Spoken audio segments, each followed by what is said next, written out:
Alors ça, l'image que vous voyez, c'est le Deepwater Horizon le 22 avril à 14h51 de l'après-midi quand ça a explosé, avec la perte de 11 hommes et avec un déversement qui a continué jusqu'à la mi-juillet et qui a déversé dans le golfe du Mexique 800 millions de litres de pétrole. C'est un chiffre assez effrayant, 800 millions de litres de pétrole qui, dont la plupart est toujours dans le fond du golfe du Mexique, avec des conséquences qu'on ne sait pas encore, qu'on ne saura pas pour des générations, hélas.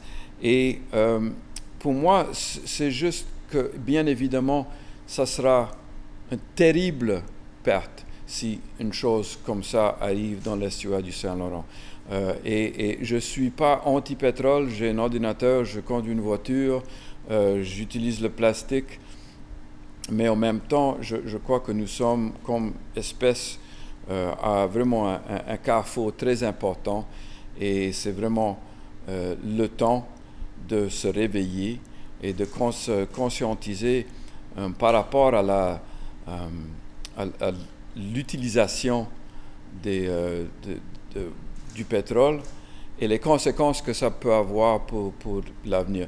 Et directement, pour moi, je trouve que ça sera vraiment un risque totalement inacceptable de mettre un puits de forage dans l'estuaire du Saint-Laurent en haute mer.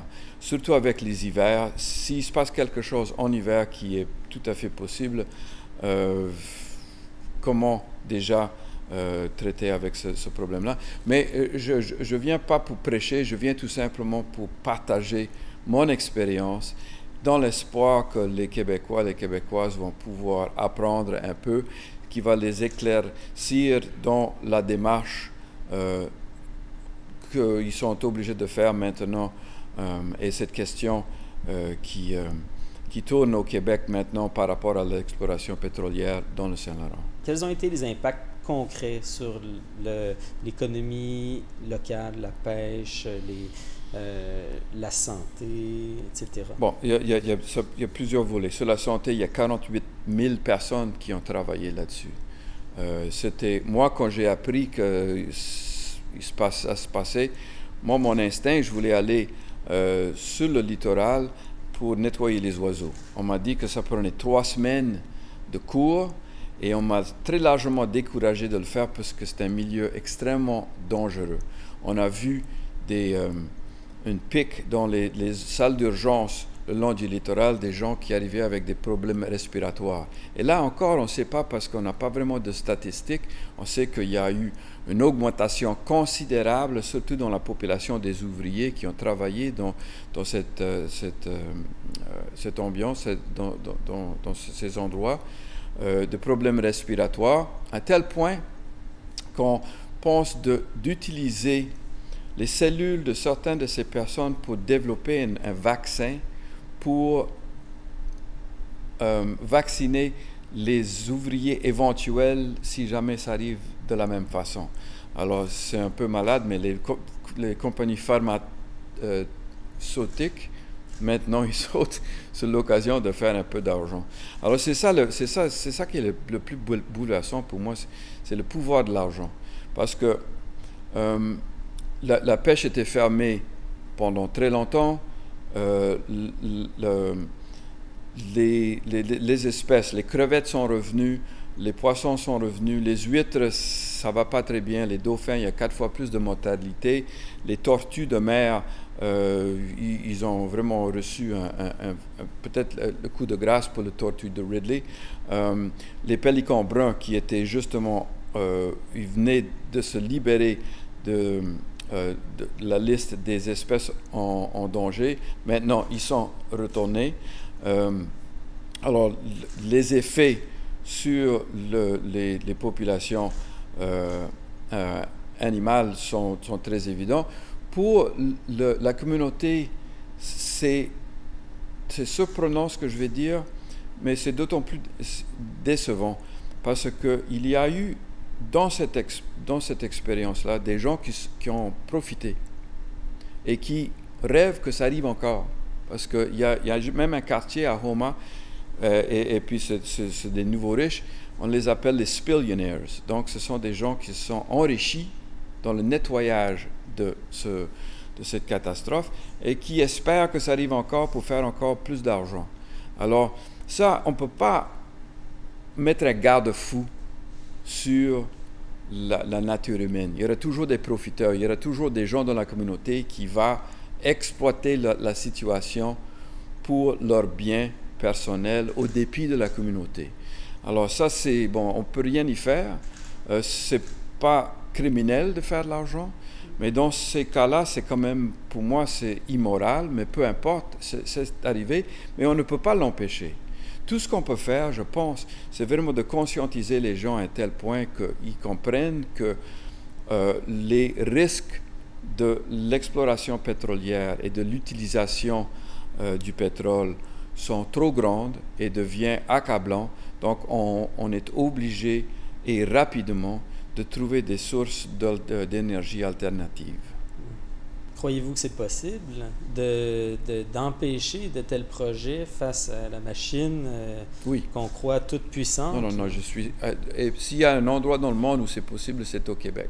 Parce qu'il y a une population qui est très sensible à l'écologie, il y a une population qui est bien éduquée, il y a une population qui est en mesure d'évaluer le pour et le contre de cette chose-là, parce que, bon, l'exploration pétrolière, ça va enrichir surtout les sociétés multinationales, pas tellement les Québécois. Et puis, une fois que c'est fini, ben, ils vont s'en aller en vous laissant avec tous les dégâts. Et puis, dégâts, il y en aura. Même si rien ne se passe, il y aura quand même des choses à nettoyer, parce qu'on traite avec une industrie qui utilise une chimie qui est extrêmement dangereuse. Il y a tout là-dedans. Et une fois que c'est fini, bon, on est censé nettoyer, mais bon, il faut avoir des règlements extrêmement stricts.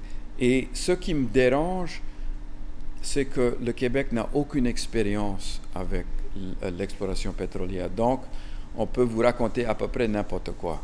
Et cette chose-là est quand même assez dangereux de mon point de vue, parce que la naïveté du public québécois par rapport à cette chose-là, parce que bon, ça représente la pièce, mais finalement, c'est qui va faire la pièce? C'est ça la question.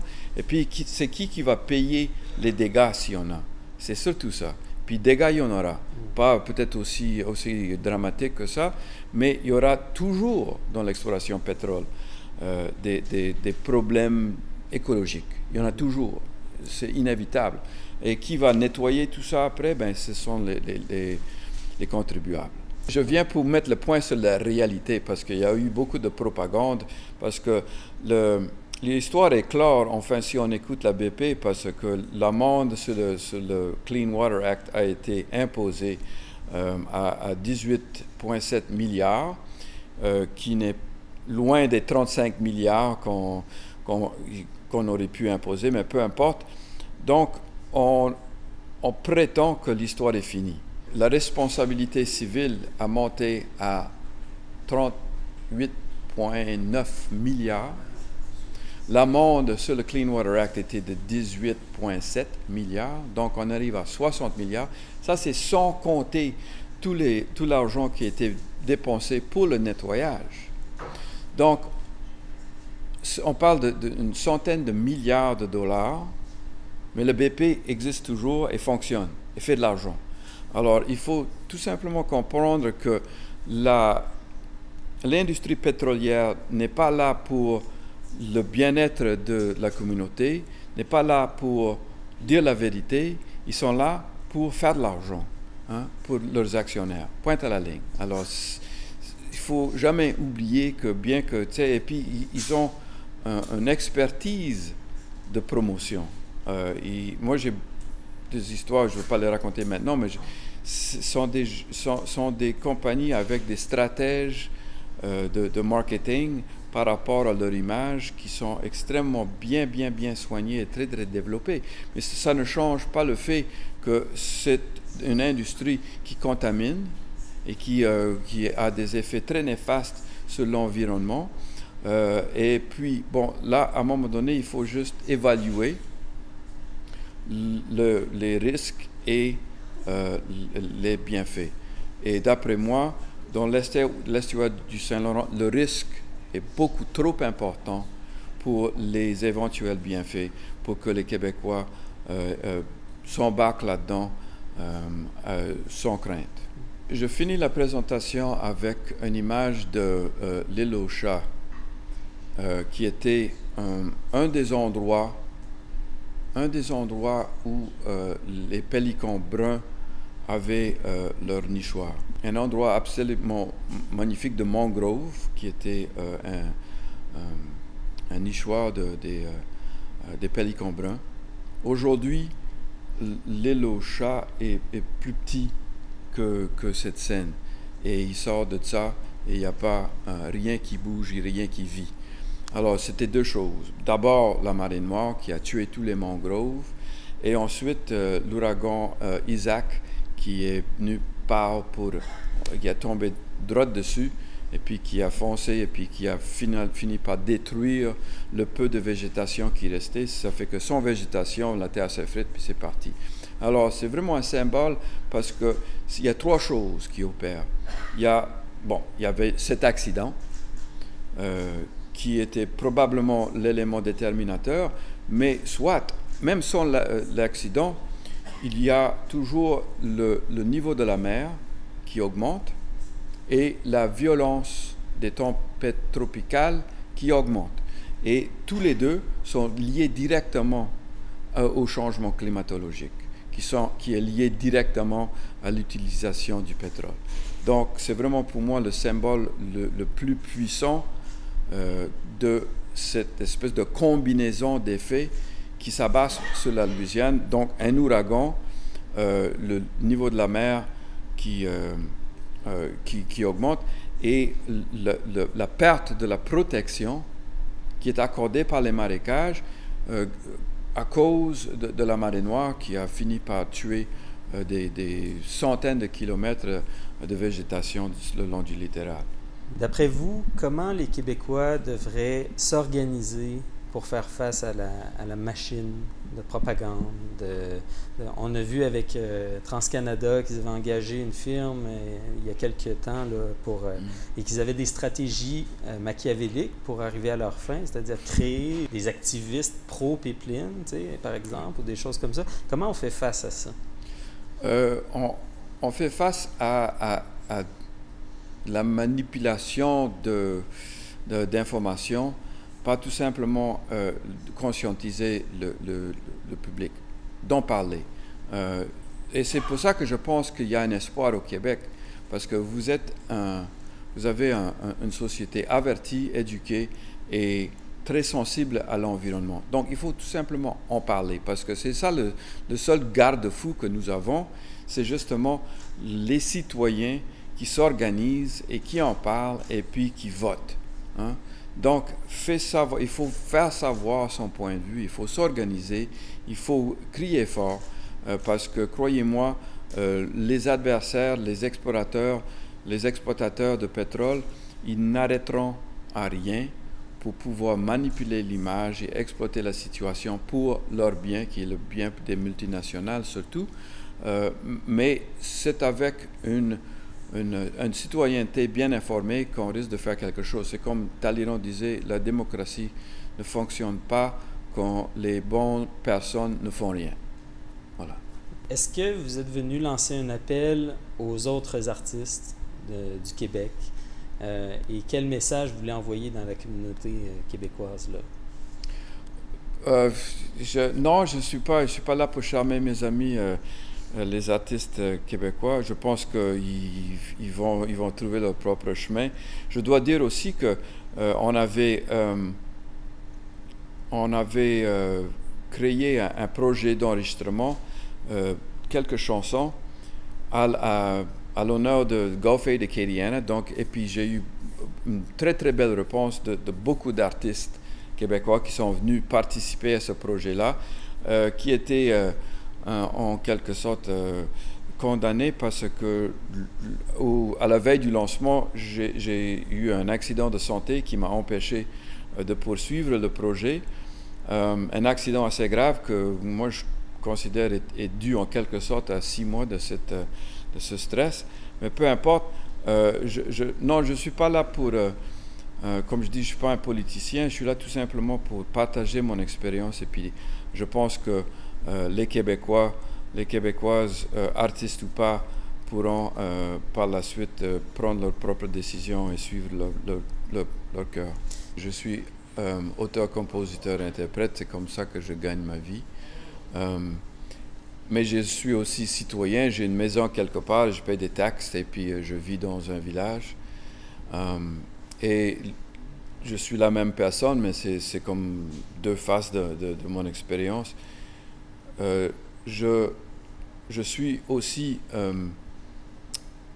très bouleversé par les changements climatiques et pas dans un sens émotionnel, mais dans un sens réel. J'habite dans le sud de la Louisiane et puis nous faisons face à une érosion côtière causée par les, check ça, 8000 kilomètres, c'est un chiffre assez effrayant, de canaux d'exploration pétrolière qui partent du golfe du Mexique, qui rentrent dans les marécages et qui permet l'eau saline de pénétrer et de tuer les roseaux avec l'effet que nous perdons à chaque demi-heure l'équivalent d'un terrain de football, et là depuis des décennies.